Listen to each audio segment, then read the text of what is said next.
Alright, so hi everyone, we are group 26, obviously as you can see we did the Inverted Pendulum.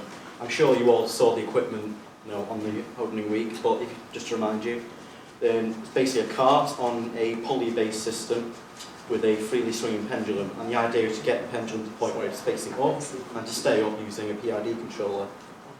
So we kind of deviated from the template a little bit, and we're going to go through a logical order. We'll start with our individual roles between the group, what we brought to the group, our skills and whatnot, and then we'll go with the two Gantt charts, beginning with the chart we hope we'll be able to do, and obviously because nothing goes according to plan, the chart which actually did happen. Then we'll go to the physical equations of the system, mathematical models and whatnot, linearization and Laplace, and then actual simulation using MATLAB and Simulink. Okay, so our roles within the group. So we basically all did it together really, because we had those very long meetings where we just work a lot on it, and then so we would all participate on every task, but then it kind of ended up some people doing more than others. So Yafa and I did a lot of the analysis of the system, and as well as the Simulink MATLAB. Adam here did the transfer function that we used in the end. So yeah, but just globally, everyone was just working together on every task, and it was amazing. Okay, it wasn't actually like that. So this is our idealized Gantt chart. So you can see that everything is evenly distributed.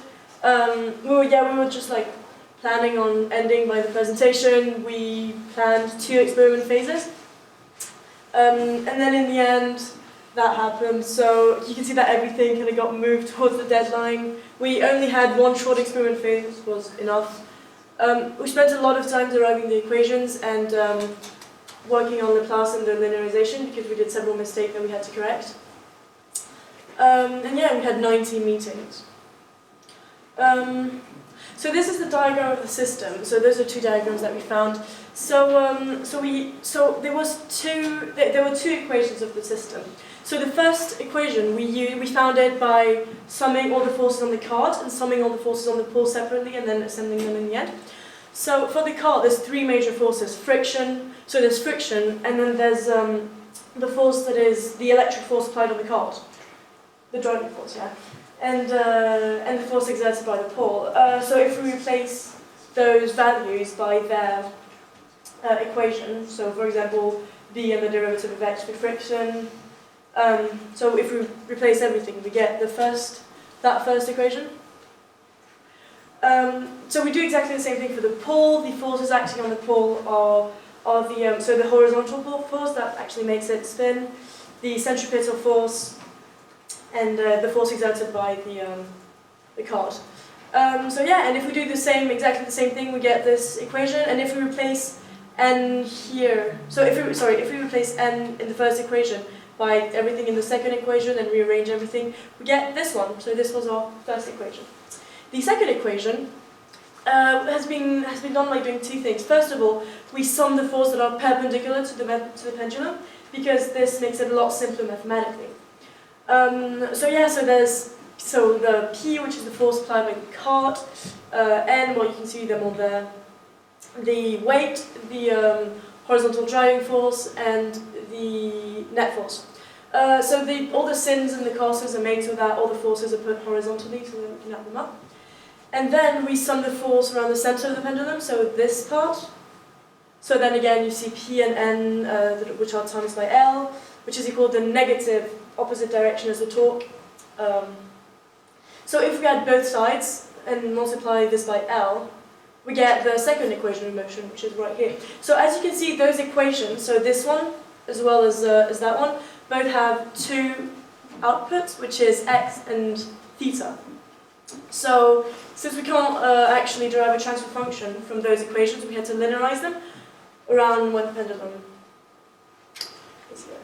So yeah, with those 2 equations, you can obviously tell they are non-linear because of obviously these sines and causes and whatnot.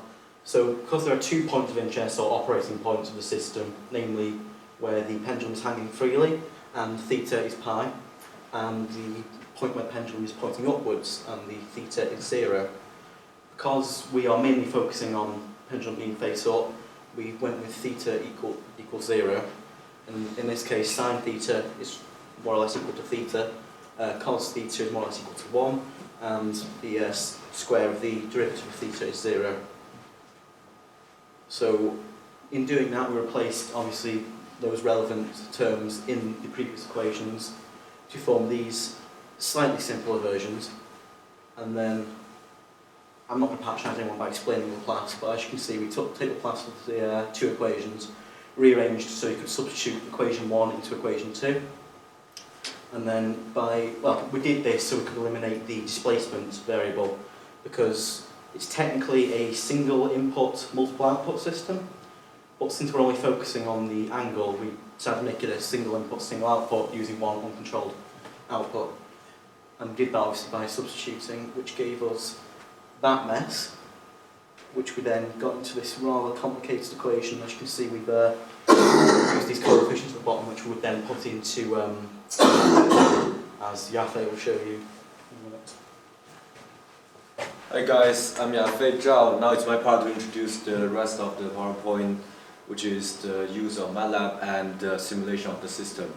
As you can see, this is the MATLAB code for our project, and we did a lot of trial and error in order to get the ideal PID values, which is Kp equals 15, Ki equals to 20, and Kd equals to 5.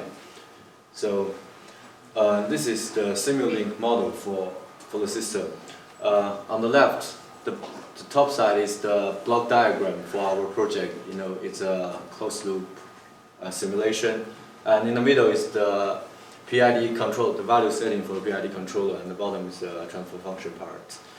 On the right, it is the diagram of the simulated model, and as you can see, the offset from the set point is decreasing over time, which means the pendulum is becoming more and more stable at this side, because you need to realize the unit here is very small, it's 0.01. Okay, now let me show you the video demo of the equipment with the value setting.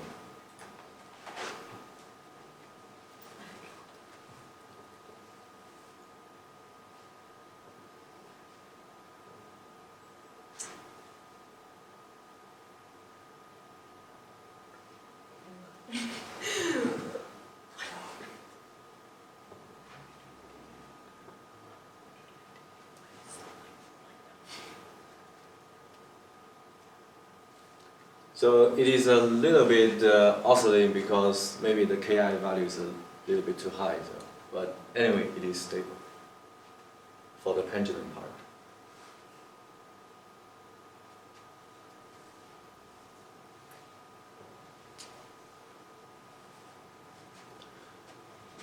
The original values from the system can be work, but it is not optimized to work for the values for our angle PID, so we use the other values. Now we come to the comparison part. On the top it is the simulated diagram, and on the bottom it is the achieved response in a real condition. Okay. One of the theories was that when we did the bottom diagram, we did that by implementing disturbance, which was done by nudging the pendulum. Not very scientific, I know, but of course we can't just say that's a unit disturbance because you've nudged it.